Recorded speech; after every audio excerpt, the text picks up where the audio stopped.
Have you ever broken a promise? Look, maybe it was a tough situation, or fear got the best of you, or you're trying to avoid hurting someone else's feelings or being judged. Maybe it was a circumstance that felt like a no-win, and you simply didn't know what else to do. Recently, I made myself a promise. Simple and clear. Stop censoring myself and be fully expressed. Look, growing up in Utah, I've always kind of censored myself to some degree, especially as a businessman, speaker, and now as a comedian. Within days of making this promise, I was immediately tested, confronted, and challenged. The circumstance came down to censoring myself in order to get more people to attend a stop on my comedy tour. Should I sell out? To sell out? That's the question. I could either sell out the upcoming comedy show at the Tempe Improv, a 275-person venue, keeping it PG-13, as one of my promoters could have more Mormon/LDS people attend, or kind of keep it rated R and potentially have fewer people there. It was a week before the show, and I was kind of going back and forth on what to do. PG-13 or R? Maybe it doesn't seem like a big deal to you, but I have a Mormon side of my family, a Catholic side of my family. I always wanted to behave in order to be loved and accepted. And so here I was in this confrontation, and what would it be? I really couldn't decide. Indecisiveness is silent, lonely torture, alone with my thoughts and running from my emotions, restless nights. It's nearly impossible to be present when I suffer the future. Suffering the future is carrying worry about something and focusing on what would happen at a later date, specifically the night of that comedy thing, and it's speculating back and forth, back and forth. The more thinking I did, the more I started to kind of justify censoring. It was only a few days earlier in Las Vegas where I made this promise. The Coming Together tour was kicking off with my friend and comedian Ian Stanley. I chose Las Vegas as the date to start the tour because I booked this amazing corporate gig in the beautiful Chelsea Theater at the Cosmo Hotel, so I could do back-to-back nights, no extra flights. This corporate gig paid well. It may be the most fun I had doing comedy for a corporation versus headlining a club. Even better, I was able to roast the founder and my friend, Ron Carson. By the way, roast might just be my favorite part of comedy. Ron was a really great sport as I made him stand center stage for 15 minutes. If you want to watch that roast, you can click in the description below. See, before roasting him, I did almost a half-hour comedy. I also sprinkled in some tax content like the nerd that I am for the crowd of financial professionals. I kind of navigated and even tested the boundaries of the audience. I joked with them, telling them, laughing at the jokes on the edge. Didn't make them bad people, right? It was a wonderful group, and I had so much fun. I felt connected. I was happy with my performance. And then the next night, I was even more free. A comedy club. A club that I had done the year before on my previous tour. I was loose. I chose to tell more stories and just let it flow. This was the most crowd work that I'd ever done. And look, it went very, very well. Hashtag humble brag. Ian and I started the show telling the crowd that we named it Coming Together because in a world divided, it was time to have comedy connect us, laugh together, put our differences behind us, and keep it simple, leaving the controversy at the door. Then we immediately said that we would talk about Roe v. Wade, masks, vaccinations, politics. They laughed. That wasn't the plan, just a funny way to start the night. What a night. I had college friends come out to support me, people who had attended the year before, friends flew in, and others drove from hours away. Got to tell you, it felt like love.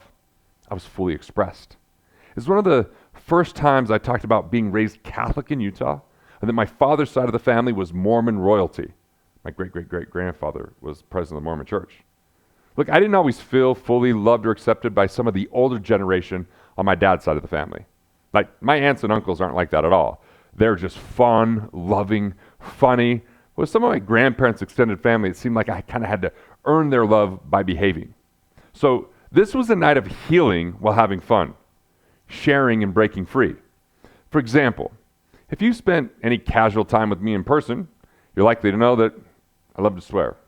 But you may never know this from these YouTube videos or maybe some of my books. This night, I just let the words flow as they chose to appear. There was no filter. I informed the crowd about my great-great-grandfather and said, president of the Mormon Church. I said, well, sorry, Latter-day Saints, as I like to be called, but Most of my Mormon family is more Latter-day than actually Saint. It was fun, healing, and I felt in flow. This was a night filled with energy, celebration, and laughter. I got to tell you, I felt free. Now let's go back, just shortly after, back to that set in Tempe. There were a lot of Mormons in Arizona, and the year before, kicking off my American Marine tour, 6 of them left when my opener made some jokes about weed and swore. I remember that moment. It kind of haunted me just before I stepped on stage. I told the promoter it was rated R, but still ended up censoring anyway. The thought of pleasing the minority entered my mind. Fear took over, and in effort of not offending some, I held back. Look, I got to tell you, that's not the best formula for comedy or life. And yet today, so many people are feeling censored or that they can't speak their voice because if they do, they'll be judged or they'll be ridiculed or banned. Look, I broke my promise. I didn't really tell anyone about this promise. I just made it to myself. Breaking it, though, robbed me of my joy, of my expression, of my play. The set was fine. I actually re-listened to it recently, and look, I got plenty of laughs, but it wasn't Vegas. I knew what I had done and felt down and disappointed about it. The first tour, I packed the house in Tempe, but this year, it was only half full. So, look, lose-lose. That's what happens with indecision, judgment. It's loss. Nothing robs the present and suffocates happiness like comparison and censorship. I'm going to say that again. Nothing robs the present and suffocates happiness like comparison and censorship. They're like thieves. Comparison and censorship sneakily enter and leave a feeling of betrayal, a hollow emotion of emptiness, followed by a feeling of heaviness. Like, I don't know how to exactly explain it, as it's beyond my expertise, but my emotional pain often leads to physical pain.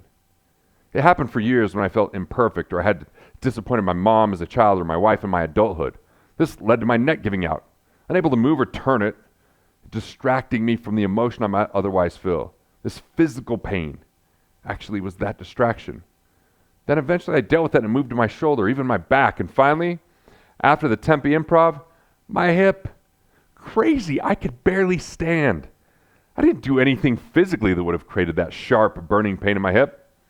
But from the time I flew home on Monday after the show until Wednesday morning, it was deteriorating quickly.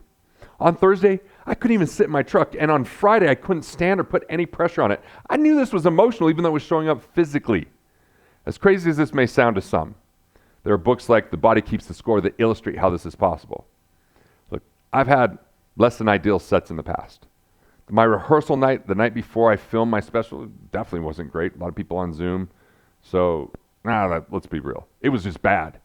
People, I couldn't see them on the screen or they were muted. I couldn't hear laughter and I was in my head. But this time it was different. I was muting myself. It took me to the final song when I went to this Kendrick Lamar show, right? I went to his concert, the Big Steppers tour. And after attending, it made me kind of remember when he was playing the piano at the end and just kept repeating, you can't please everybody, over and over before exiting the stage.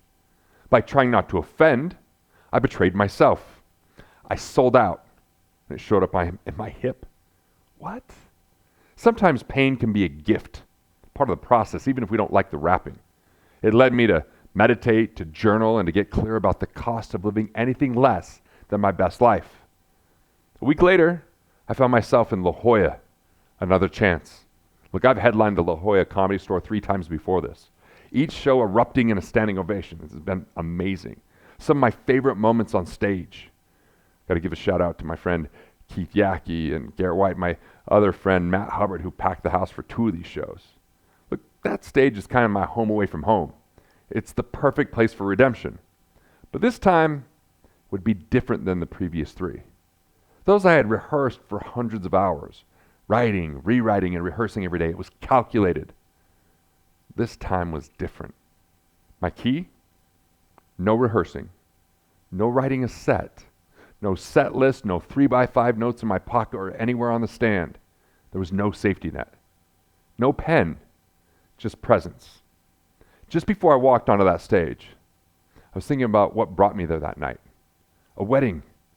When the save the date was sent, I reached out to Scott Shore, the owner, and asked if there was an opening to do a headline. See, I planned the comedy set the day before the rehearsal dinner and 2 days before the wedding. So it was just like flying a little bit early. So I say exactly what I'm thinking. Right when I walk on stage, I'm like, I'm here for a wedding. I'm the best man.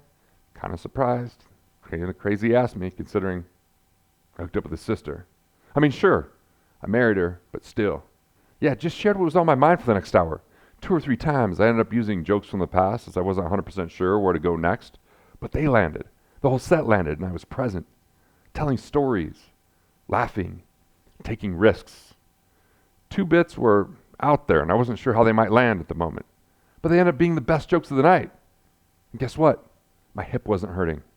The lower part of my leg was maybe tingling a bit, though, as if the pain was escaping or moving down and out. So, have you broken a promise? What was the cost? For me, the cost was physical pain and disappointment. But the pain led me to examine, to heal by taking the time to think, recommit, asking new questions, challenging myself. And as I completed the Coming Together tour in Ogden, Utah, because I'm a Utah boy and Ogden's just one of my favorite clubs, the wise guys there, I was just unbridled, said everything I wanted. And I had some clients there that were Mormon, and I was like nervous. So I went up and said, hey, like, this is just like a fully expressed. And they said, don't effing worry about it. They were just like so cool about the whole situation, allowing me to continue to be fully expressed. By doing this, the pain in my hip, earlier it felt serious and overwhelming, but after going through the process of meditating, contemplating, and being expressed, it just went away. It led to writing. It led to forgiving myself, accepting what happened, and loving it all. Forgive, accept, love, repeat. Let go, surrender. And for me, it's to give it up to God. See, these are the 3 tenets that my meditation mentors teach me. Take responsibility, use the love, accept, forgive process, and meditate. The pain of my broken promise led to the inner work. It led to listening to my intuition, to having consequences with my actions that led to learning. In this, the pain was a gift. Reflecting, doing the inner work. And it was actually a catalyst to being present, expressed, and fulfilled. Learning lessons is part of living. Learning to listen to our inner voice can be difficult. Finding our purpose and staying congruent with who we are, it's not an easy path, but the one that's most fulfilling. I had a path to heal, a process to learn, and a shorter path to fulfillment. It's called win then play. What happens when you know your win? What happens when you win before you even begin? When you find a life you don't want to retire from? Win then play is a new way of thinking. It's a different way of living, where you don't have to compromise or sacrifice today for the promise of a better tomorrow. So be the best you, uncensored, expressed.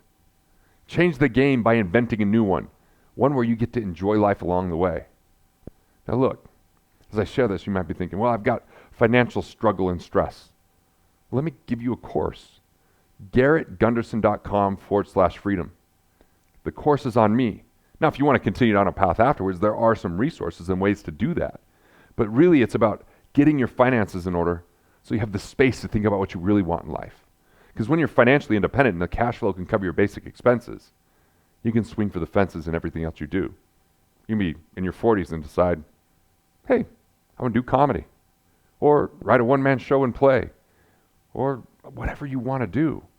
Take a trip, have some time to relax and rejuvenate, and just time to think. So if you've broken a promise, forgive yourself and recommit to the best you again today. Hey, thanks for watching. I appreciate it. And if you're enjoying these videos, well, there's good news. More where that came from, so go ahead and click through and watch the next video now.